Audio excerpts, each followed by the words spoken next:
ఒక కాగ్‌భూషణ్ అనే పేరు గల మన పురాణాల్లో కూడా వీరి ప్రస్తావన వస్తుంది. కాగ్‌భూషణ్ అనే పేరు గల ఒక మహాపురుషుడు ఉండేవారు. ఇంకా గరుత్మంతుడు ఎవరినైతే శ్రీ విష్ణు వాహనము అని అంటారో వీరిద్దరి మధ్య ఒకసారి చర్చ జరిగింది. కాగ్‌భూషణ్ ఎలా ఉన్నారంటే మిగిలిన శరీరము మనిషి సదృశ్యంగా ఉంది. అయితే శరీరం పైభాగం మాత్రం కాకి రూపంలో ఉంది. అతడిని కాగ్‌భూషణ్ అంటారు. ఒకసారి వీరిద్దరి మధ్య చర్చ జరిగింది. కాగ్‌భూషణ్‌ని గరుత్మంతుడు అడిగాడు. "ఓ భూషణ్ గారు, మీ దగ్గర కూర్చుంటే నాకు చాలా శాంతి దొరుకుతుంది. మీరు అంటే ఈ భక్తి విధులు, అమరత్వము ఎందుకంటే కాగ్‌భూషణ్ సుదీర్ఘమైన వయసైపోయిన వారు. ఎన్నో యుగాలు వారి ముందు గడిచిపోయాయి. ఇప్పటికీ ఉన్నారు. అయితే దీని గురించి అడిగారు. మీకిది ఎలా ప్రాప్తించింది?" అప్పుడు కాగ్‌భూషణ్ అన్నారు, "చాలా పెద్ద కథ ఉంది గరుత్మంతా.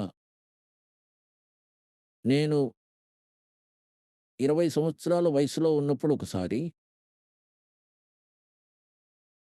ఒక భయంకరమైన కరువొచ్చింది. మేము నాకంటే చిన్నవాళ్ళైన తమ్ముడు, చెల్లెళ్ళు ఉండేవారు. ఆ కరువు సమయంలో వాళ్ళు ఆకలిని తట్టుకోలేకపోయారు. చనిపోయారు. మా తల్లిదండ్రులు గూడా చనిపోయారు. వాళ్ళు కూడా ఆకలిని తట్టుకోలేకపోయారు. అప్పుడు నేను యువకుడిని. ఈ కారణంగా నేను ఆ కరువుని తట్టుకొని తల్లిదండ్రులు, ఇతర పరివారము నశించాక నేను ఆ క్షేత్రాన్ని వదిలిపెట్టి అవంతిక నగరానికి వెళ్ళాను. అక్కడ కరువు లేదు. దానికి ముందు నావి అసంఖ్యాకమైన జన్మలు గడిచిపోయాయి. మానవ జన్మను నేను నాశనం చేసుకున్నాను. నేనేనాడూ భక్తిని ఆచరించలేదు. పోయిన జన్మలోవి ఇప్పుడు నా మనోనేత్రం తెరుచుకోవడం వలన కనపడుతున్నాయి. వెనకటి మానవ శరీరాన్ని నేను ఎలా నాశనం చేసుకున్నానో చెప్తున్నారు. వెనకట నేనెన్నో జన్మల్ని నాశనం చేసుకున్నాను. అయితే ఒక్క జన్మ నాదేదైతే జరిగిందో, తల్లి, తండ్రి, తమ్ముడు, చెల్లెలు చనిపోయారు ఆకలితో అలమటించి. ఒక వెలిసిన పూల తోటలో ఉండేది మా ఇల్లు. కుటుంబమంతా సంతోషంగా ఉండేవాళ్ళం.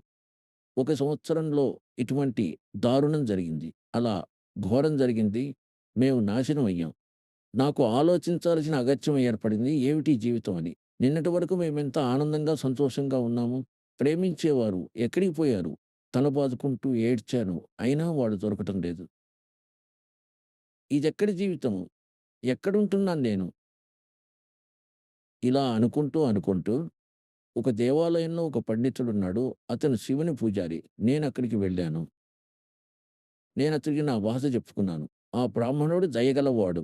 నన్ను తన హృదయానికి హత్తుకొని అన్నాడు, "కుమారా, ఇక్కడ ఇటువంటి ఉత్పాతాలే జరుగుతాయి. ఇప్పుడు భక్తిని ఆచరించు. స్వర్గానికి వెడతావు. అక్కడ దుఃఖాలుండవు." ఆ బ్రాహ్మణుడికి స్వర్గం వరకే జ్ఞానం ఉండెను. ఇంకా, "కుమారా, నీవు దీక్ష తీసుకొనుము. గురువు లేకుండా మోక్షము లభించదు." కాగ్‌భూషణ్ అన్నారు, "ఈ పాపాత్మునివి చాలా పాపాలున్నాయి. గడచిన జన్మజన్మలుగా ఎప్పుడూ భక్తిని మొదలుపెట్టలేదు. నాలో భక్తిని ప్రవేశపెట్టడానికి 6 నెలలు పట్టింది. ఎల్లప్పుడూ శ్రద్ధతో ఉండటం వల్ల. అప్పుడు నేను 6 నెలల కాలం దేవాలయంలో ఉన్నాను. ప్రతిరోజు అతను చెప్పే కథలు, ప్రవచనాలు వింటున్నాను గానీ, ఏ రోజు దీక్ష తీసుకోవాలనే ఆలోచనను వ్యక్తం చేయలేదు." ఆ మహాత్ముడైన గురూజీ అన్నారు, "కుమారా, దీక్ష తీసుకో." నేను పెడచెవిని పెట్టాను. అవుననలేదు, కాదనలేదు. దీక్ష ఎలా వికసిస్తుందంటే మనఃపూర్వకంగా మనస్సును లగ్నం చేస్తే ప్రాప్తిస్తుంది. బలవంతంగా ఇచ్చే దీక్ష, జ్ఞానము పనిచేయవు. అందుకే ఆ పండితుడు ఇతడిని బలవంత పెట్టలేదు. అతనంటాడు, "6 నెలల పాటు సత్సంగము విన్న తర్వాత నా పాపాలు అడిగాయి.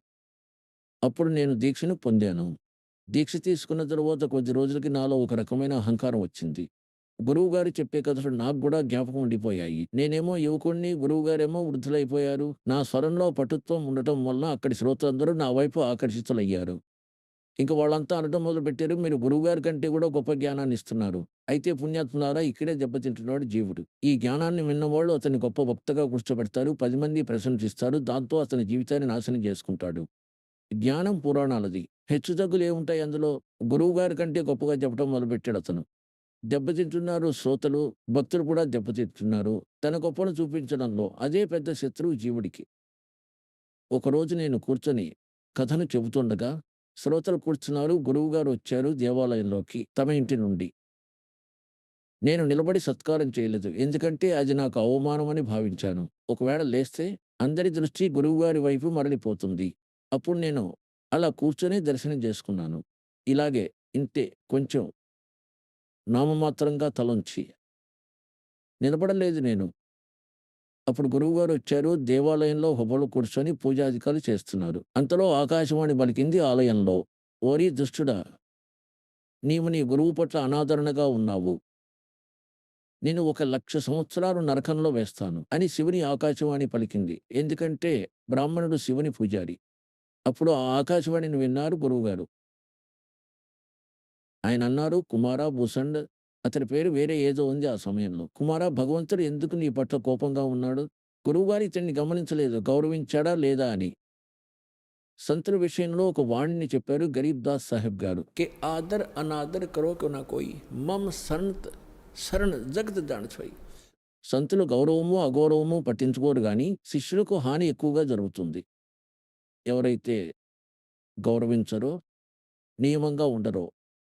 అయితే గురువుగారు అడిగారు, కుమారా, ఏం తప్పు చేశావని భగవంతుడు నీ పట్ల కోపంగా ఉన్నాడు?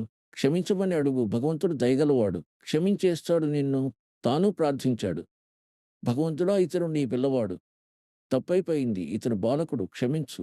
అప్పుడు శివుడు మళ్ళీ ఆకాశవాణి ద్వారా చెప్పారు, ఎప్పుడైతే ఈ అసమర్థుడు తన గురువుని ఆదరించలేదో ఇక నన్నేం ఆదరిస్తాడు?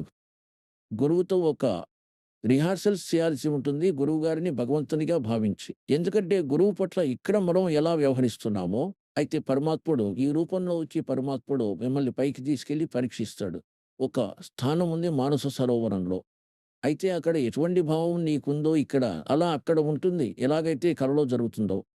అక్కడ నుండి తిరిగి వచ్చిన తరువాత చాలా యుగాల వరకు నీవు అక్కడికి పోలేవు.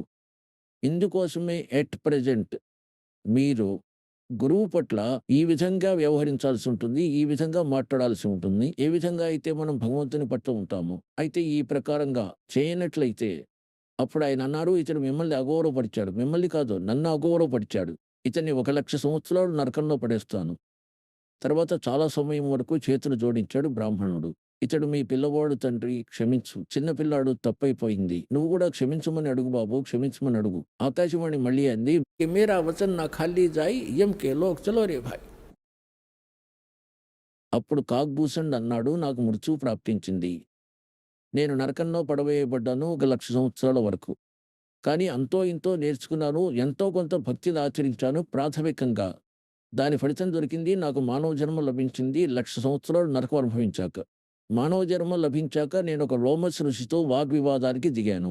వారు నన్ను శపించారు, ఓ చండాలుడా, నీ జన్మ చండాలుని ఇంట్లో జరుగుతుంది, వాదోపవాదాలు చేస్తున్నావా? అయితే కాక్భూషణ్ అన్నారు, ఓ కరుత్మంతుడా, ఆ కటువైన శాపానికి నేను బాధపడలేదు. అయితే వారు శపించారు. నేను చేతులు జోడించి అన్నాను, ఓ మహర్షి, ఈ దాసుని వల్ల అపరాధం జరిగింది. నేను నీచ వ్యక్తిని, నేను కర్మహీనుణ్ణి. అందుకనే మీ ముందు ఇటువంటి భాష మాట్లాడారు. అదే నా దౌర్భాగ్యం. దయ చూపించు దయాళు. ఏంటంటే ఏ జన్మలోనైనా చండాలుని ఇంత జన్మించినా భగవంతుని పట్ల భక్తి మరవకుండా ఉండేట్లు దయచేయండి. అయితే ఈ ఆశీర్వాదాన్ని అనుగ్రహించారు లోమస్ ఋషి. అయితే మొత్తం కథంతా చెప్పారు. తర్వాత ఏం జరిగిందంటే, ఒక కాకి ఇంట నేను జన్మించడం జరిగింది. ఎలాగైతే బ్రహ్మ వారికి హంస వాహనమై ఉంది. ఇంకా హంసతో పాటు ఒక హంసిని కంపల్సరీగా ఉంటుంది. అయితే బ్రహ్మ భార్య అయిన సావిత్రి ఎప్పుడైతే ఈ హంసిని ఈడుకొచ్చిందో, అంటే గర్భవతి కాదగిన స్థితిలో ఈడుకొచ్చినప్పుడు, అయితే కాగ్ చండుని వద్దకు తీసుకెళ్ళింది వాయుసాన్ని దేవలోకానికి. దానితో కలవటం ద్వారా కాక్భూషణ్ జన్మ సంభవించింది. మిగిలిన శరీరము మనుష్యుని వలె ఉన్నది. పైన ఉన్న ముఖము, ముక్కు కాకి వలె ఉంది. అప్పుడు అతనికి ఎవరు కలిశారు? కాక్భూషణ్‌గా జన్మించినప్పుడు అప్పుడు అంటారు, నాకు జోగ్జీత్ అనే పేరు గల మహాపురుషుడు వచ్చి కలిశారు. వారు పరమాత్ముని వంటి దాసుడు. మొత్తం సత్సంగము నిర్ణయము చేసింది ఏంటంటే, ఆ పరమాత్ముడు స్వయంగా వచ్చి మంచి ఆత్మకు యథార్థ జ్ఞానాన్ని ఇస్తాడు. అప్పుడు ఆయన చెప్పారు, నాకు జోగ్జీత్ అనే పేరు గల ఒక సంత్ కలిశారు. ఎవరైతే నాకు ఆ పరమాత్మని తత్వజ్ఞానాన్ని ఇచ్చారో వారు నాకు ఒక మంత్రాన్ని ఇచ్చారు. అది నాకు ఎటువంటి స్థితిని కలిగించిందంటే, ఇటువంటి ఎన్నో యుగాల వరకు శరీరానికి అమరత్వం ఉంటుంది. ఇప్పుడు కాక్భూషణ్‌కు సైతం మృత్యువెందుకు సంభవిస్తుందంటే, ఇప్పుడు ఈ సమయంలో కాక్భూషణ్ జన్మ సంభవిస్తే మోక్షం ప్రాప్తించేదేమో. మరింత సమాచారం కోసం జగద్గురు తత్వదర్శి సంత్ రాంపాల్జీ మహారాజ్ గారి ద్వారా వ్రాయబడిన పవిత్ర పుస్తకాలు జ్ఞానగంగా, జీవించు మార్గం. గీత ని జ్ఞాన అమృతం. అంధ శ్రద్ధా భక్తి ప్రమాదం ఈ ప్రాణానికి. పూర్తి ఉచితంగా పొందండి. మీ పేరు, పూర్తి చిరునామా మాకు వాట్సాప్ చేయగలరు. మా వాట్సాప్ నంబర్ 9704301709.